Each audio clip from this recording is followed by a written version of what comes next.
everyone. Hi Antonio. Tonight with us, Antonio Battaglia from SilvaTeam is our first chemical company, right, Nico? Yes, we never spoke about chemical company. There's a lot of backgrounds on what the chemical companies are doing regarding sustainability. Let Antonio introduce himself. I'm one of the family members running SilvaTeam since 4 generations, under 60 years now. And yes, we are classified as a chemical company. We don't like it at all. I think we should start thinking about new categories. Our products are molecules that are extracted by nature. They are produced by nature. They have no modifications. Let's be a little bit more specific. You are the one who does vegetable tanning, right? Exactly. So I'll tell you first, there are molecules that are in every plant in the world. They are the natural defense of plants. Plants develop tannins over millions of years, billions of years as a defense against bacteria and viruses. And so every time you eat a leaf of salad, every time you eat any vegetable, you are eating tannins. Some plants are particularly rich in tannins, for instance, pomegranate, grapes. And so when you drink a glass of wine, you're actually drinking a lot of tannins. And that has a preservative function in wine that is very similar to the preservative function that tannin has in leather. Now, what we do is we extract these tannins from plants that contain a lot of tannins. CHESTNUT in Italy, QUEBRACHO in Argentina, Tara in Peru. Gallnuts. Gallnuts is the reaction of a plant to a bite of an insect or a virus. And plants react by shooting a lot of tannin in that leaf.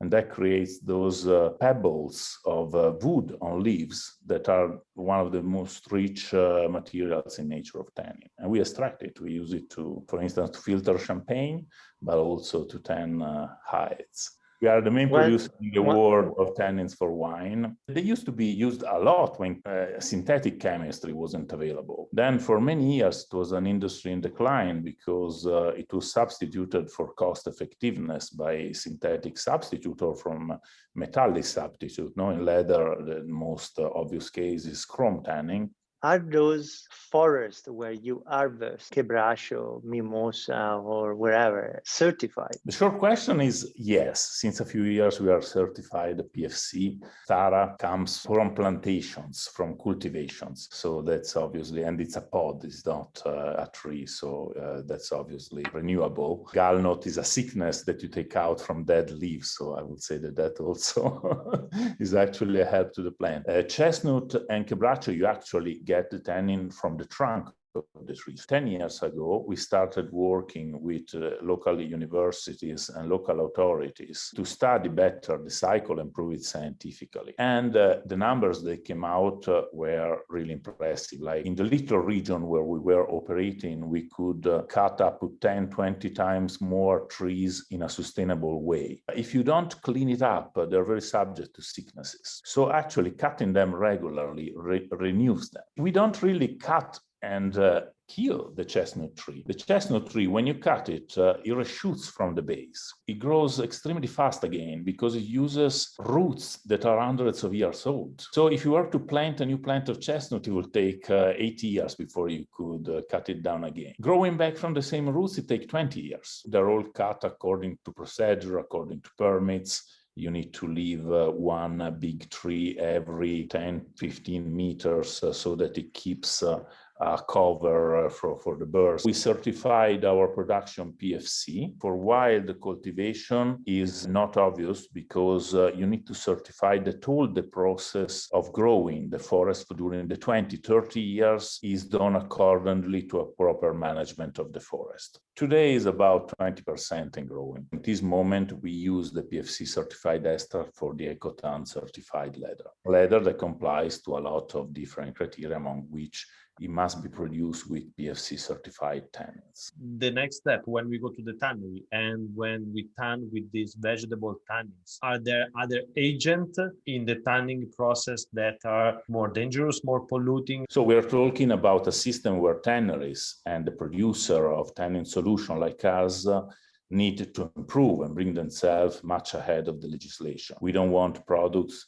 that can be allergenic, that are not sustainable in the sense that are mined or they are coming from unsustainable sources. We don't want products that you don't know how to recycle afterwards or how to dispose afterwards. This is something that is not necessarily considered dangerous or hazardous by regulation, but they are present in leather. We try to assess this with our EcoTan solution. That is a system that tries to solve these issues both in the birth of the leather, the life during its use, and its afterlife. That is what you do with the leather after its use, which is today probably one of the main problems of sustainability of leather. Our concept was to bring together a lot of things we worked on over the last 10 years, and then work with a great guy, Pete Langford, who really challenged me a lot on these topics. And he helped me put together all these ideas, and most of all, find a solution to what to do with leather after you use it. So we call it the biocircular leather, EcoTan, because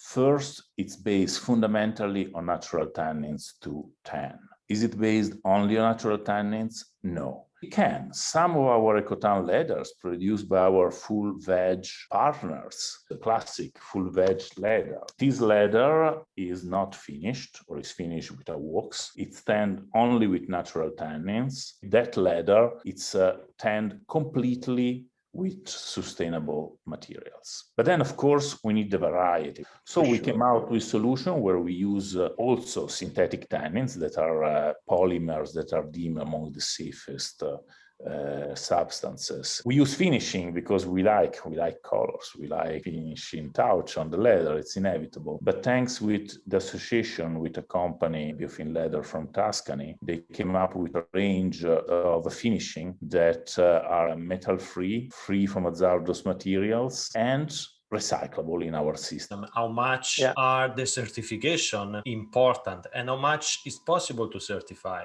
The consumer has to trust a system of certification. I think that today 95% of tanneries in the world are probably working in a very good and certifiable way. If they're not certified, but having the certification avoid that you're working with that 5%. Chrome-free, free metal, or vegetable tanning? What's your point of view? And please be impartial. You have to take into account that chrome has issues. It's a mined product. It's a product that has been widely associated with allergies and other side effects. We have to look at something that is sustainable for the future. And in that case, natural tannins are the only completely strong answer to this. They are sustainably sourced, toxic-free. You eat them every day. You can find the CHESTNUT tannins in 50% of the wines produced in Europe, because a lot of the barrels are made of chestnut wood. When you put wine in wood cask, chemically, you're doing a water and alcohol extraction of tannin out of the wood. Why are not all the leather already tanned with vegetable tannins? Well, there are two very strong reasons. One, veg tannage is much more expensive than chrome tannage. For two reasons. One, because product extracted from wood is much more difficult to produce than one mined from a mine. The second one is that to tan a leather with veg tanning, you have to tan the whole hide with vegetable extract, and then implies higher usage of the product than chrome. Second is the versatility. Chrome produces a very wide range of leathers compared to only natural tan. Today, with EcoTan solution, you can produce leathers with natural tannins in chrome tannery, so you don't need to change the equipment. The second is really the introduction of new blends of natural tannins that have allowed to have a much more flexible leather and much easier to pre-tan. So we can do nappa, vegetable nappa. Absolutely, we have fantastic nappas. In this moment, we have leathers, nappas for white sneakers made with veg tanning, which we had never seen before. What is sustainability for Antonio? We need to think about leaving better opportunities to our future generation. It is then of course it's declined in a lot of ways. I really think that it must be an equilibrium of wealth, so the classic old GDP that allows us to have a better education, to have a better equilibrium with nature, because remember, today is obvious, the countries with higher level of wealth can sacrifice more in terms of growth to have a better equilibrium with the environment, right? You cannot ask a country that is just getting out of development to do this sacrifice, because a more sustainable equilibrium with the environment and with nature is costly. You have to avoid cheaper solutions. Thinking about the next generation is a lot of things. About education, is about doing our little part, is about the working environment. Next generation must have our opportunities and more.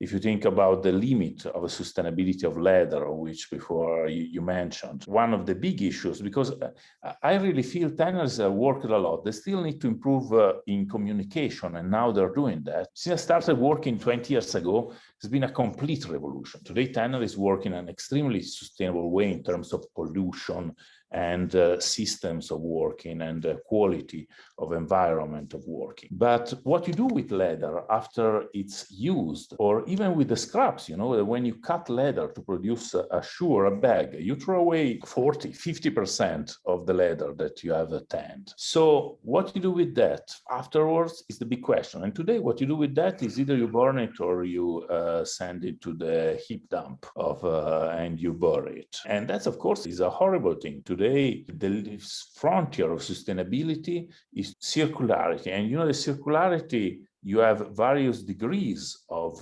goodness of circularities. The first one is reuse the product. And in that leather is, okay, we can say that many leathers, after all, now there is starting to be a market for second-hand, high-quality leather goods and everything. Second one is recycled. Third is compost, right? So biodegradability. And biodegradability for leather, yes, we can talk about that, but it's difficult because leather is treated not to be biodegradable. The hide that the tanning industry uses is extremely biodegradable, but everything we do in the tanning is to make it last forever. We thought about recycling, and we found this fantastic partner is a company in Tuscany that today uses scraps of veg leather and transform it into a fertilizer that is certified for organic farming. And so we said, okay, you can use veg leather, fantastic. So a good share of our EcoTown projects are covered already from the start. But what if we give you a finished nappa from a shoe that has been used? And they said, okay, I think we should have a process where many pollutants are excluded, of course, by the finished product, and they are disposed otherwise. So let's see if we can use this. And yes, they could. So we started selecting different finishing. And today, part of the EcoTown certification that we give our partners, where we have a contract, every partner using the EcoTown brand has to follow a lot of rules. And one of the rules is that the finishing has to be certified by our partner to be processed in the recycling facility. So all EcoTown leathers can be transformed at the end of their life into organic farming certified fertilizer. And of course, building a network of recycling the used goods is not going to be something